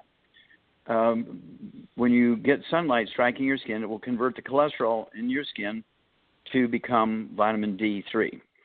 If you just take vitamin D2 and don't go out in the sunlight, you're in trouble, because it needs to be converted to vitamin D3 to be usable. So you still have to get out in the sun, even if you're supplementing with vitamin D2. I lost a tooth myself why did I lose a tooth? I'm taking lots of vitamin D. But it was vitamin D2, and I'm spending most of my time inside giving classes and giving lectures and driving in cars from one place to another, flying in airplanes. I don't get 2 hours a day to lay out in the sun, get a little bit of sun. And so once I figured that out, I stopped that bone loss in my jaw, just tightened everything up. But it took me losing a tooth to figure out that I was not converting my D2 to D3 because I wasn't going out in the sun. So that's important too. But no, you cannot make calcium by watching the sun. You cannot make zinc by watching the sun. I'm a pathologist. I've done probably 38,000 autopsies, 8,000 humans, and 30,000 animals of over 454 species of animals. And if that were true, the lizards that lay out in the sun wouldn't have to go eat bugs and fish and things that they eat. And every person, every animal, they could just lay out in the sun all day and be nourished. But it doesn't work that way, unfortunately. This is a spiritual, a philosophical thing. And, of course, they don't have colonies where they have thousands of people who've been successful doing that. If they want to prove their point, we could set up a place with fences where they can't get in, nobody can get out, have armed guards at all the gates, no stoves, no refrigerators, no food in there, just water. We'll give them all the water they want, and let's see how long they last. I mean, that's easy to find out in 60 days. So if they're convinced that's true, they should submit to that experiment. But it's not true. Oh, if that's what your research says, then that's what your research says. I can attest, though, there's a lot of spiritual folks I've talked to that disagree. I believe Andrew, you. I don't believe you. Well, I'm sure that guy won't believe me. But, let's do the experiment. I'll pay for the fence. Okay. Well, there's the offer, folks. I'm going to stay out of it. But by all means, if anybody wants to debate Dr. Wallach, go right ahead. But switching subjects, you talked about Alzheimer's disease earlier. Both my maternal grandparents, they're in their mid-80s. They have Alzheimer's disease. It's been a lot of people that know them personally would assert that their Alzheimer's disease was to a great extent caused by the fact that they grew up in a terrible environment. Like my grandmother lived in Germany during the Second World War. My grandfather, he lived in Poland during the Second World War. And many would assert that Alzheimer's disease, if it could be amplified in people that went through a lot of trauma during their early life. And also the debate as to whether or not someone with Alzheimer's disease should take colonics. I've heard from some folks, especially like I mentioned, my spiritual folks in that community assert that colonics are good for those with Alzheimer's, but many would assert that people with Alzheimer's, they're old people, and colonics could be quite dangerous because it could put their body in a state of shock with all that flushing out of their system. So the debate as to whether or not Alzheimer's can be potentiated by a terrible environment, and also whether colonics and colon cleansers are good for people with dementia and other forms of Alzheimer's. What do you have to say about that? Well, again, we know for a fact that Alzheimer's disease is caused by nerve tangles in the myelin, in the white matter of the brain, the insulation material of the brain, which makes up 75% of your brain weight. This myelin in the brain that goes away when you have Alzheimer's disease is almost 100% cholesterol. And if you're on a cholesterol-restricted diet, and if you're in a death camp, you're not getting eggs for breakfast and steak for dinner. You're lucky if you get anything to eat. I don't know what they fed them in the death camp that they were in, or in the villages they were in. but I guarantee you they had a restricted diet. And then certainly meat and eggs and dairy products were being given to the German soldiers. They weren't being given to people in death camps. And so they had a highly restricted diet. They were on a cholesterol restricted diet, not because they were restricting cholesterol, because they were on a diet that was just, I don't even know why they gave them food if they were going to burn everybody in the furnaces. It was kind of silly. I guess they couldn't burn them fast enough. And it's just absolutely insane to think that it's the stress of being in a death camp that causes you to have Alzheimer's disease. It's the fact that they were missing cholesterol. Okay, that's why they got dementia. There's 5 different dementias. There's vascular dementia, where the arteries in your brain are plugged, caused by the same thing that plugs your arteries in your heart. Inflammation, eating fried foods and processed meats and salad dressings and olive oil and coconut oil. And then there's Korsakoff syndrome, which is a deficiency of a single vitamin. There'd be a lot of that in death camps, a deficiency of that single vitamin. And they would also get congestive heart failure and Korsakoff syndrome. And then there's Wernicke-Korsakoffs, where you get MS, multiple sclerosis, and a deficiency of that one vitamin. And then there's Alzheimer's disease, which is a deficiency of cholesterol and several other nutrients. And cholesterol deficiency is totally preventable. Alzheimer's disease is totally reversible, totally preventable. But you have to treat it like a nutritional deficiency disease as opposed to a disease where you can get you can't get nutrients by giving yourself or having a professional colonics technician give you a colonic. You can't give yourself nutrients that way. Now, you could give yourself nutrients with enemas and absorb nutrients if you can't eat, and you're in a very primitive situation where you can't get a G-tube put in where you can give people nutrients through G-tube in their stomach to their belly button. You could give liquid minerals by an enema. I wouldn't call it a colonic. I'd call it an enema.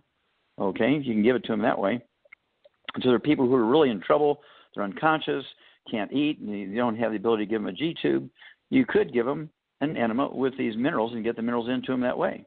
And they will absorb a certain amount of these minerals through an enema. But a colonic, which is for detoxification purposes, which work quite well, been used a long time. The technology is just fabulous. I've never had one myself. If I ever need one, I'd get one. Not afraid of them. I just don't need them because I've been taking the 90 essential nutrients twice a day for 70 years. And it's one of those things where you got to use the right tool for the right, and a colonic is not the answer for Alzheimer's disease. They need to be eating 8 to 10 eggs a day, poached with a soft yolk, or soft boiled with a soft yolk, soft scrambled in butter, not oils. They need the 90 essential nutrients, and they need to stay away from all the bad stuff, which causes inflammation of every tissue in the body, including the brain. I've taken people, Andrew, who were unconscious with diagnosed Alzheimer's disease by 6 or 8 clinics, including the university in North Carolina. They're getting fed by G-tubes and IVs, and the sister of this guy, his name was Ray McGregor. He's still alive, Ray McGregor. And the sister said, look, I can give him 6 months. I can take a leave of absence from my work for 6 months, and I won't lose my job. I have enough time built up. I can take a leave of absence. I'll give him 6 months. So I told her, look, he's a big fella, 180 pounds. I want him to have, 12, 15 eggs a day. I want you to divide that up into 4, so say 4 shakes or smoothies with 3 or 4 eggs in each one. I want him to make a protein shake, one of our protein shakes. Instead of making it with water, which would be a weight loss program, make it with heavy whipping cream, put all 90 essential nutrients in it, and spread it out during the day 4 different times. On the 5th day, I get a call from this guy's sister, and her voice is cracking, and she's all nervous. And she says, Doc, I said, did Ray die? Why are you all upset? She says, no. I went there this morning to give him his 4th day of his treatment. Now, this is a gospel true story, Andrew. She said, I went there on the 4th day to give him this supplement program. The room was empty. His bed was made. His clothes were all packed and gone. And so I said, oh, my gosh, he's died. So she goes to the front desk and says, where's my brother Ray? And the girl kind of looks at him funny, Ray. And she says, yeah, Ray McGregor from room. Oh, that Ray. Oh, he got dressed this morning, tied his tie impeccably because he'd been a bank officer, got dressed, and went back to work at the bank. He took all his stuff and left in 5 days. because he didn't have Alzheimer's disease, although he was diagnosed with Alzheimer's disease. Alzheimer's disease takes 3-4 months to get to where this guy got. But he got there in only 5 days because he had Korsakoff syndrome, a deficiency of that single vitamin. Because I kind of smelled a rat when I listened to the story, I figured it was Korsakoff syndrome instead of Alzheimer's disease, and I gave him thousands of times the minimum daily requirement of that one vitamin, and it worked. Okay? Doctors will always call dementias Alzheimer's disease because in the insurance code book, they get the most money from Alzheimer's disease compared to Korsakoff syndrome or vascular dementia. And so I've seen people with all 5 dementias, and they're totally reversible. All of them are totally reversible. All of them are totally preventable. They're not genetic. They have nothing to do with aluminum, and it's not from stress. It's from nutritional deficiencies and inflammation of the brain. Just remember, the brain is 75% cholesterol. If you avoid cholesterol and you take a statin drug, you're going to get Alzheimer's disease. It's predictable as gravity. Thank you for making that very clear. That's very, very significant for a lot of people in the senior citizen community. I want to talk about a couple of diseases specifically. You mentioned Lyme disease earlier, and also AIDS. Now, a couple of things about Lyme disease and AIDS. I've heard people like Alex Jones assert those are not natural diseases. They were actually created in bioterror labs, and I can certainly go along with that. Among other things with Lyme disease, you mentioned that I've heard you mention in interviews it cannot be cured by simply by supplementing properly. You would have to take a multivitamin. Now, I could imagine that a lot of people that are Reiki healers and other healers like that would assert, now, you don't have to take a multivitamin. You could use that kind of Reiki healing to get the disease out of you, or I suppose like darker Rife technology. Those familiar with Rife technology, destroying viruses and bacteria by resonating them at a certain frequency. That his technology was greatly suppressed to a great extent. Jim Marrs in his book, The $1 Trillion Conspiracy, exposes that to a great extent. But also AIDS, it's not the AIDS virus that's harmful. The AIDS is a very, very weak virus. They actually overplay the whole thing and overblow it to get people the medicine for AIDS, and that's actually what causes all sorts of problems. But there are people that are HIV positive, like Magic Johnson, who you would never know that they had HIV after all these years because they seem to be fine, and they're the ones who are taking care of and taking advantage of the fact that AIDS is the HIV virus, is a very, very weak virus, and I don't think it's the virus that causes AIDS. It's the medicine that causes AIDS. Maybe correct me if I'm wrong on that. But the issue of whether or not you would or would not need an antibiotic to cure something like Lyme disease, and also the truth behind AIDS and how to deal with it and get rid of it, could you elaborate on those issues a little bit? Sure, Andrew. Well, first of all, infectious diseases have been used in biological warfare since the beginning of time. Back in the days of the pharaohs and so forth, when their big armies were attacking cities, city kingdoms that were walled cities, they would take cows with foot and mouth disease and catapult them over the walls to contaminate the food animals inside the cities to try and over time starve the people to death. They would take people who died of the plague and they would catapult their bodies over the walls into their water system so they could contaminate people and cause people to die from the plague and so forth. So weaponization of infectious disease is nothing new. It goes back to the beginning of time. And it is written in all the old writings and hieroglyphics and so forth, so it's well proven. I'm not making this up. Again, they've weaponized dead bodies of animals and humans as weapons for war 5,000 years ago. Nothing new.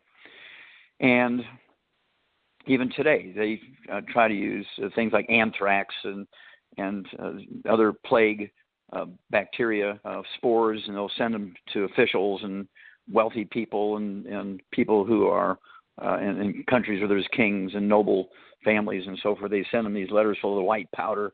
Is it anthrax? They're all worried about that. And because it's a weaponization of an infectious disease. So that's nothing new. Everybody has agreed that happens. When you look at something like Lyme's disease, it's a kind of a cousin to the spirochete bacteria from syphilis. You can kill syphilis in 2 weeks with an antibiotic, something as simple as penicillin. You can kill Lyme's disease in 2 weeks with an antibiotic, very simple. It's a bacterial disease. I wouldn't rely only on prayer, but I would certainly pray if you have Lyme's disease or syphilis, and I would pray that God gives you all the help he can give you, which is usually total. But I would still take the antibiotic. And I get a lot of people contact me, literally hundreds. Sometimes it goes in spurts. Every month I'll get hundreds. Sometimes, certainly a year, I'll get 100 or 300 or 400 people in a year who call me with chronic Lyme's disease. And says, well, what does chronic mean? How long have you been diagnosed with Lyme's disease? And say, 12 years, 15 years, 20 years. The worst one I had was, I've had Lyme's disease for 25 years. Well, their doctor is milking them like a dairy cow. They're milking their insurance. They're using that person as an ATM machine because the Lyme's disease bacteria is killable in 2 weeks with a simple antibiotic. If anybody says that they're being treated for Lyme's disease for 25 years, that doctor should go to jail for insurance fraud. Okay? He's just milking that person and their insurance company. And basically, it's a very simple bacterial disease, easy to kill with an antibiotic. When you have HIV, anybody interested in HIV and AIDS, they need to get the book Epigenetics. The guy who actually discovered how to prevent it and how to prevent the HIV virus from converting into AIDS, because as you point out, it's actually a fairly weak virus, and you can actually prevent it with a nutritional supplement from converting into AIDS. And he should have got the Nobel Prize for that, but he didn't because everybody was working so hard to find the vaccinations. They're waiting for somebody to find the vaccination before including him in the Nobel Prize, and he should have gotten the Nobel Prize. Okay, his name was Gerhard Schrauzer. And if you read the book Epigenetics, there's a whole section in there on infectious diseases, including viruses, including HIV. It tells how it started and how it got propagated, and the fact that by supplementing in a certain way, you can prevent the HIV virus from becoming full-blown AIDS, which is very dangerous at that stage of your disease process. And that's why our friend Magic Johnson is still alive and doing very well, because he is supplementing. Okay? And it's one of those wonderful things. Now, I have to get another one here. I don't know if you're going to bring it up, but mad cow disease in humans is called Creutzfeldt-Jacobs disease. I'm kind of an expert in that one. I've dealt with that both in the livestock, in farm animals, as well as people. I'm able to reverse it very easily. There's a protein crystal called a prion, which has been the disease, Creutzfeldt-Jacobs disease, which is mad cow disease in humans and mad cow disease in cows, is due to transmitting that disease from one to the other through this prion. Well, they've ground up brains of mad cows, that had mad cow disease and injected in normal cows tens of thousands of times and never transmitted it. They've taken brains from people who've died of Creutzfeldt-Jacobs disease, ground up their brains, and put them into chimpanzees and monkeys of all kinds and never transmitted it. It's not a transmissible disease. You can eat, I'll be happy to eat the brains of a cow that's died of mad cow disease to show people that it's not infectious disease. Okay, it's a very simple deficiency of a single mineral, and which causes a breakdown of the myelin again in the brain. It started out, and it was actually first diagnosed in sheep in Western Australia. It was called ataxia. Okay, it was called ataxia of sheep, and this ataxia in sheep occurred in a place where this mineral did not occur in Western Australia. But they also got steely wool. Their wool would be like pig bristles as opposed to nice, soft, squishy wool because of a deficiency of that same mineral. When they started treating the steely wool with this one mineral, because they figured it out by worming, they were worming sheep with this liquid mineral, and the steely wool went away. They got excited. They started then treating specifically with this mineral to deal with steely wool, and they got rid of this enzootic ataxia in sheep. Well, I looked at that underneath the microscope, and sure enough, it's the same disease as mad cow disease in cows and Creutzfeldt-Jacobs disease in humans, and both of which are caused by deficiency of that same mineral. So I give all 90 essential nutrients with extra of that mineral, and mad cow disease goes away in cows and sheep. It's called enzootic ataxia in sheep. And Creutzfeldt-Jacobs disease, I get quite a few people from the Amish community that get diagnosed with that by their doctors, and guess what? We've been able to reverse it just by supplementation with a little bit of extra of that mineral on top of the 90 essential nutrients. And so, again, these are failed medical theories, and the details are in the book Epigenetics, The Death of the Genetic Theory of Disease Transmission. a bestseller in Amazon. And so we should be able to eliminate all these diseases because they're not as they're said. Remember, Andrew, in the beginning, I said that there's thousands of failed medical theories every century. In the 20th century and 21st century, no difference. Mad cow disease is not caused by transmission of disease from prions. It's a simple mineral deficiency. Mad cow disease occurs most often in the UK and the United Kingdom, in the southern part of the United Kingdom, because that one mineral is missing there. And it's just that simple. I'll be happy to eat a brain from a mad cow, ticked off cow, or from a person who's had Creutzfeldt-Jakob disease. I'll eat it just lightly poached. I love eating cow brains. Never eaten a human brain yet, but I'd be happy to do it for an experiment if it would help people get over the fear of mad cow disease. A lot of people that say cannibalism is taboo would certainly have a problem with that. But then again, there's a lot of tribes people in like Africa and South America, I've heard, that say don't want to let your dead loved ones go to waste, eat them. We don't think cannibalism is taboo. But, they call that mortuary cannibalism. It's a There's point of view a lot of issue. societies that do that. Yeah, it's a point of view issue as to whether or not cannibalism is bad, some would say. But I've never done it myself. It's not kosher. But, right.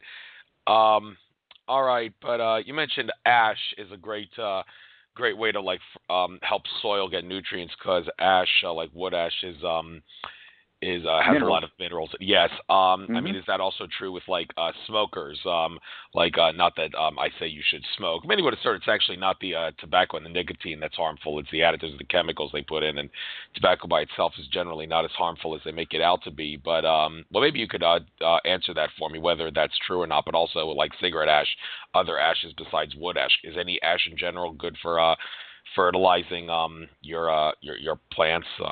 Giving nutrients to your plants and food. Well, anything you can burn, like kelp, coconut husk, any plant material, that comes from a plant. If you burn it, there's ashes.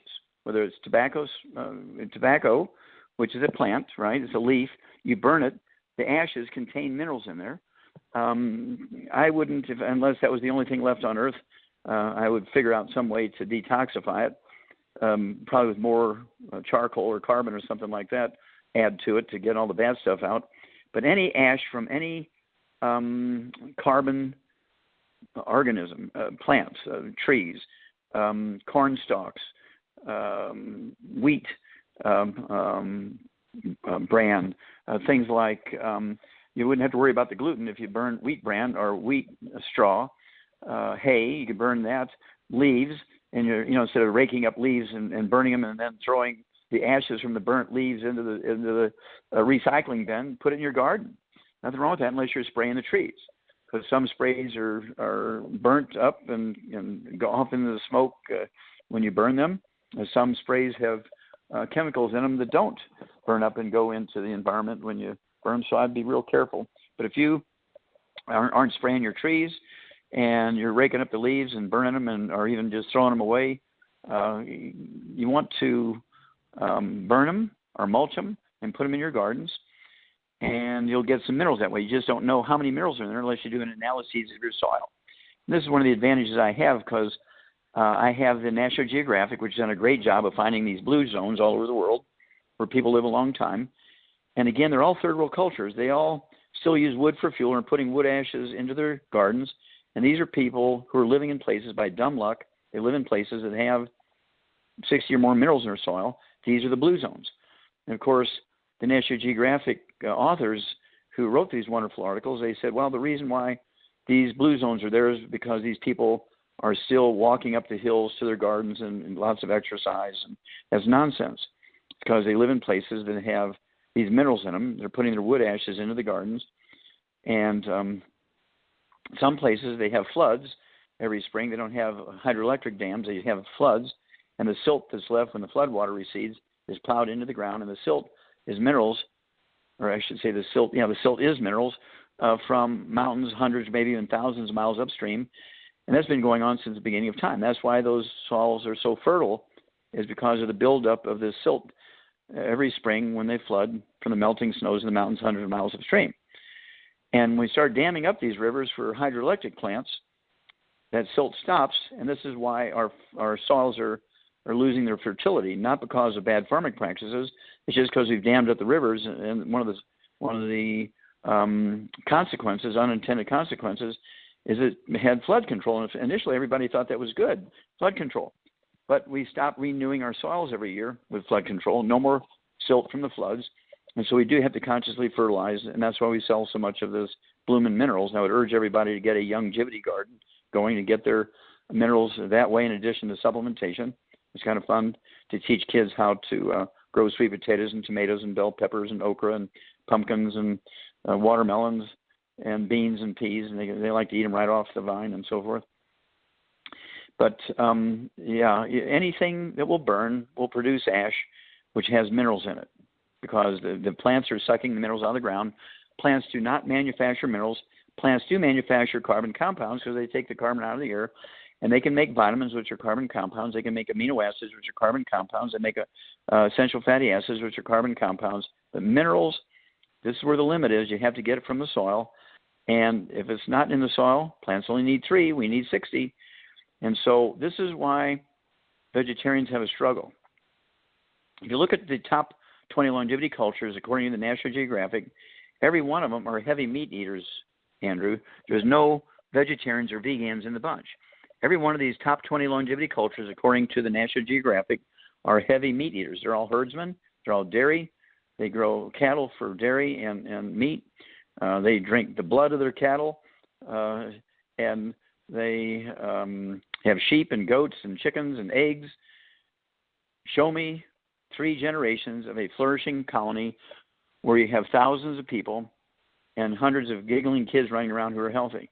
Show me 3 generations where they've never eaten meat, they've never eaten eggs, never eaten fish, never eaten poultry, just eating nothing but grains and vegetables in that same soil.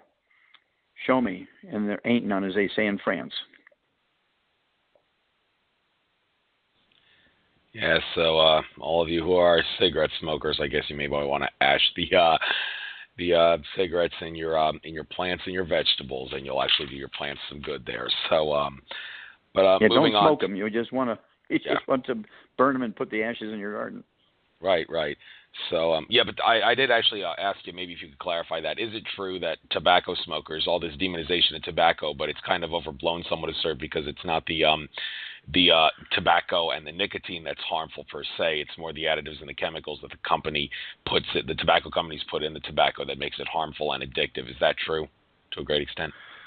No, tobacco in its own right is addictive. If you take people who, for instance, smoke handmade cigars where they're licking, the tobacco leaf, like a Cuban cigars, somebody's spit is holding those tobacco leaves together in the cigar. They just grind up pipe tobacco and so forth. They don't put chemicals in there. And people still get mouth cancer, and they get throat cancer, and they still get lung cancer. And they'll get cancer over the body from tobacco. There's stuff in the tobacco that you just can't take in, okay? There's some you wouldn't want to be eating poison ivy for salad, okay? Even though poison ivy is a very beautiful plant, you won't want to be eating it for salad, even though there's vitamin A in it. You want to be eating it. There's other choices. I'd rather get spinach than poison ivy for my vitamin A. And so you can eat all plants, but many of them have dastardly side effects. A skunk would be the last animal I would eat, but I would eat a skunk if that was the only animal left on Earth. Okay, I wouldn't have to worry about people wanting to eat me because I'd smell like a skunk. And so, it's one of those things where there's better choices. Okay, tobacco is addictive. We know that because people who just chew it and don't smoke it. And so tobacco is addictive. It is.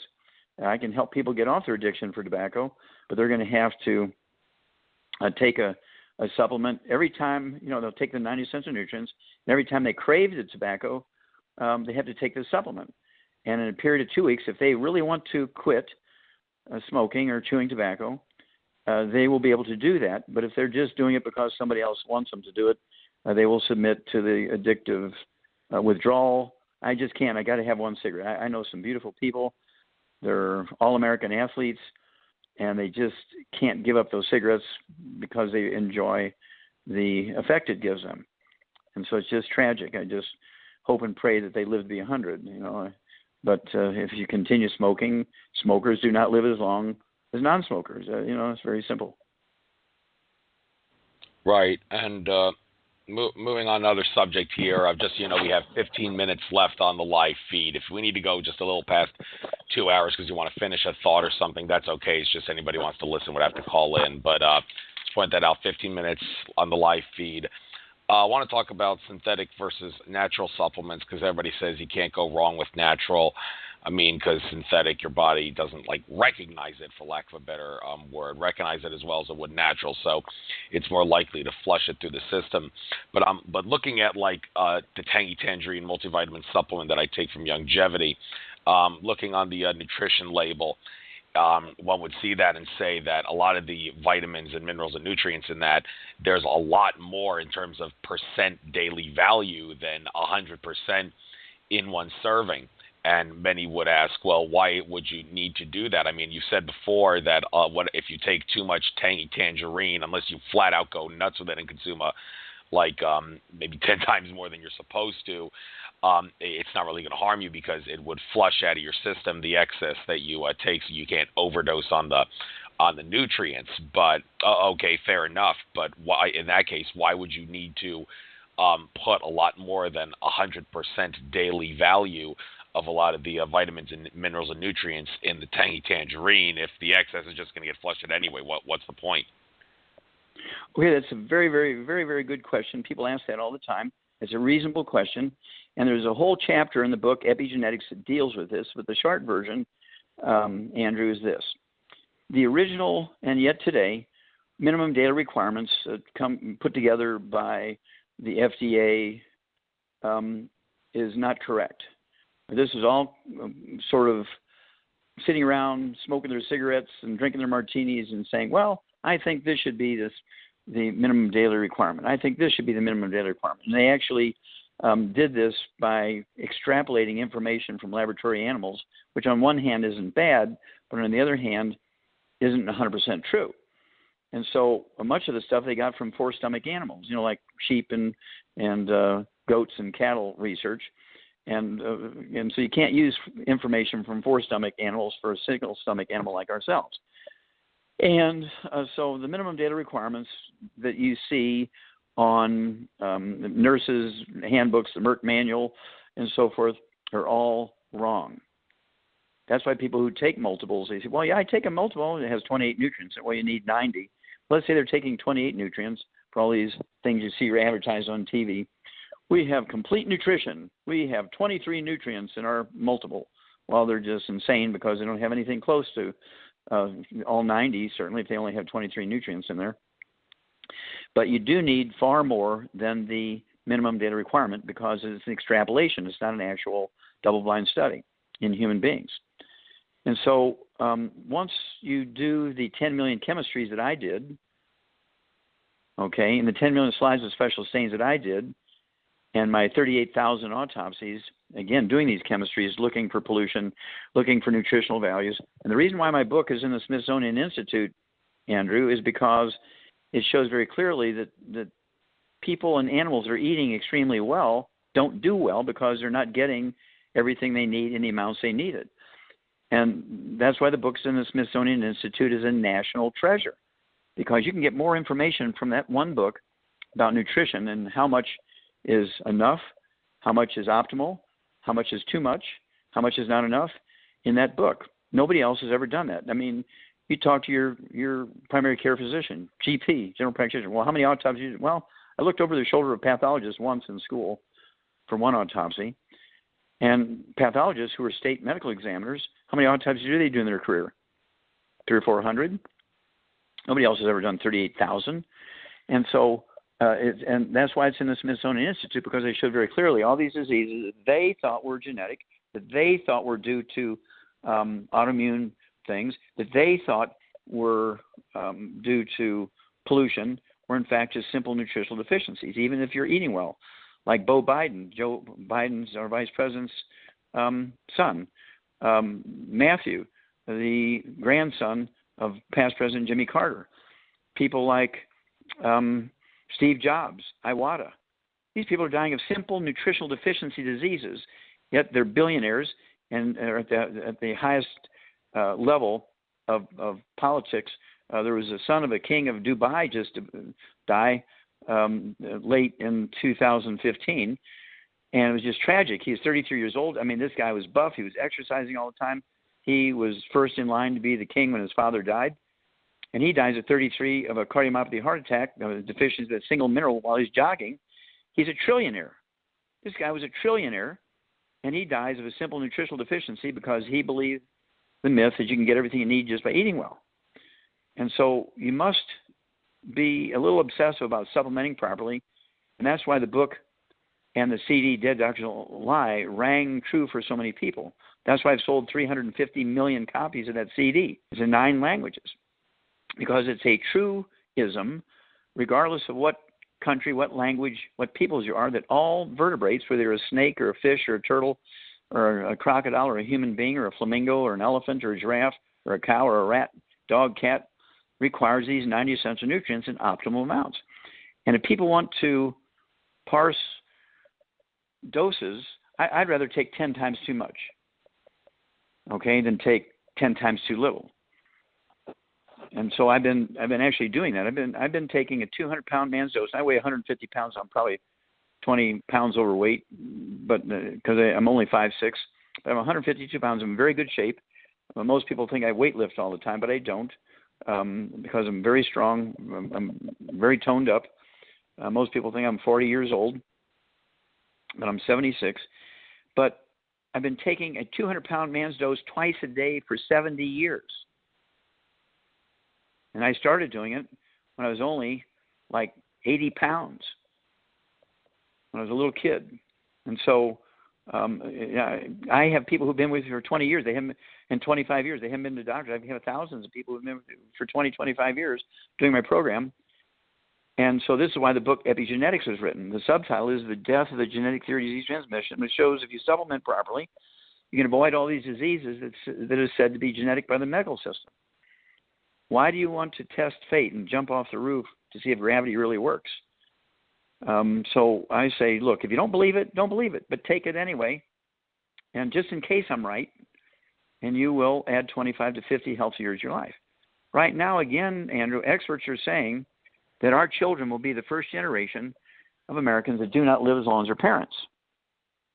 I'm not prepared to stand by and let that happen, waiting for the medical system and the government to do something right here. And so I give over 400 lectures a year now. I've kind of gradually worked up to 400 lectures a year. And by June, we're going to be doing 1,000 lectures every time I lecture, because we're doing this simulcasting, trying to save as many kids as we can, because this is a catastrophe of biblical proportions. This is like the Great Flood kind of thing, that all of our kids are going to die before the parents. Think of the impact of that. Our kids are dying before their parents. Think of the impact on that on social structure. Think of the impact of that on governments, on nations, on just the simple human population on Earth. We have a huge problem of biblical proportions in front of us here, and medical doctors and governments have missed it terribly. And so we as parents and grandparents have to take over here and save as many of these kids and grandkids and nieces and nephews as we can.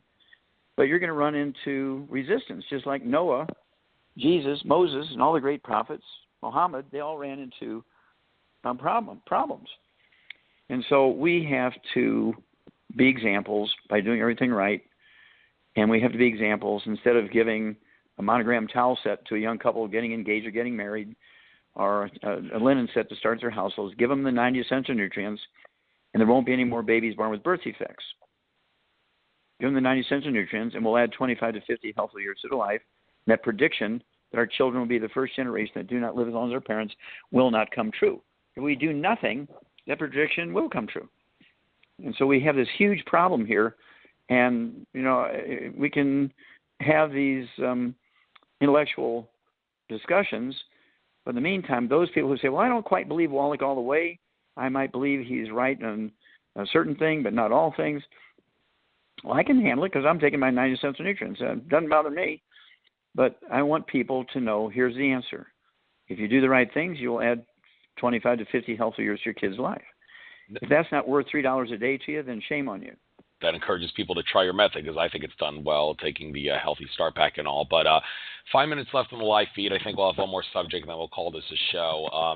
This subject, though, it did elaborate in great detail. It may take more than 5 minutes, but just to quickly sum up to the best of your ability, for those people that can't easily get 90 essential nutrients, can't really afford to buy supplements and all, there are other methods, many would assert.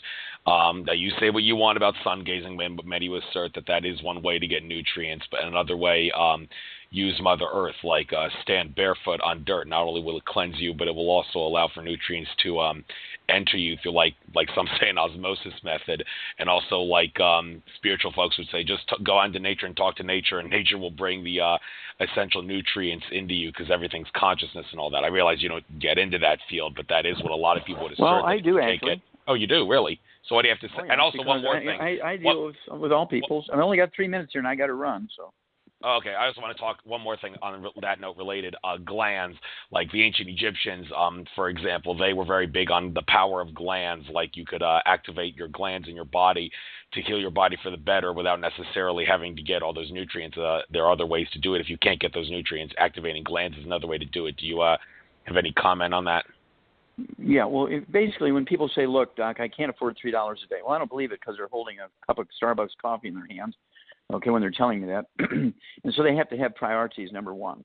I'd eat 2 meals a day, so I could afford in fact, I'd eat 1 meal a day. It'd help our weight problem in America if everybody just eat 1 meal a day and take the 90 cents of nutrients for $3 a day. I guarantee you they're eating more bad food for $3, more than $3 a day. So if they give up the bad food, they'll be able to afford the good stuff. But they truly are on welfare and are, on food stamps, which allows them to buy bad food, the food stamps. I would just get a bottle of our minerals, which is $20, so you're looking at less than $1 a day, maybe 70 cents a day, and take the 78 minerals, because that's where most people are deficient. And if you stand on the soil barefoot, and let's say you could absorb some minerals, well, what if the soil only has 3 minerals in it? If you're getting 3 minerals, what about the other 57? And here's where supplementation is absolutely required. We've done it in animals. We've eliminated 900 different diseases in animals that still plague people. This is repeatable over and over and over. This is drop-dead, double-blind, randomized, standard experimentation by agricultural departments of big countries, by universities, agricultural departments, chemistry departments, departments of medicine. $100 billion worth of research, Andrew, and people want to stand barefoot on the ground to absorb nutrients. It's insane. And so, nature has a way of eliminating the bad gene pool, the poor gene pool. Okay, Hitler tried it by, burning people and so forth. It was a terrible, terrible thing he did. But it's the same thing when people come up with a new religion or a new belief or a new idea. Let's all stand barefoot for an hour every day and absorb our minerals.